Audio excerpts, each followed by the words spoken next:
वस्सलातु वस्सलामु अला रसूलिल्लाह। सुबहान नाम रखना किसी इंसान का, बच्चे का जायज़ है या नाजायज़? गलत तरीका है, नहीं रखा जा सकता। सुबहान नाम अगरचे अल्लाह के सिफाती नामों में तो नहीं है, लेकिन इसके बावजूद ये इस्तेमाल इसका सिर्फ अल्लाह ही के लिए है।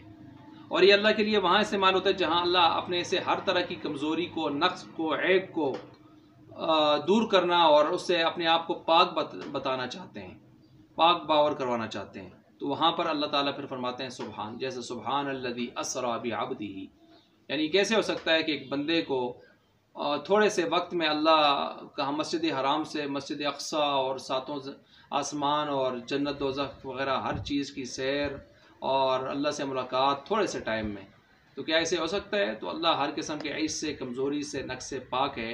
अल्लाह के लिए कोई मुश्किल नहीं है। सुबहान, सुबहान अल्लज़ी असरा, पाक है वो ज़ात जो ले गया रातों रात अपने बंदे को। तो सुबहान का लफ्ज़ आमतौर पर अल्लाह के लिए ऐसे मकाम पर इस्तेमाल होता है। लिहाजा सुबहान का ये लफ्ज़ बंदे के लिए इस्तेमाल करना, बंदा तो हर ऐब से, हर नक्स से, कमज़ोरी से पाक हो, ये सिर्फ अल्लाह की सिफत है। तो लिहाजा बंदे के लिए इसको इस्तेमाल ना किया जाए। हाँ, इसकी जगह पर साहबान, एक बड़े साहिब इल्म आदमी के लिए का नाम गुजरा है, या इस तरह के दीगर और मुनासिब नाम जो है वो रखा जा सकता है।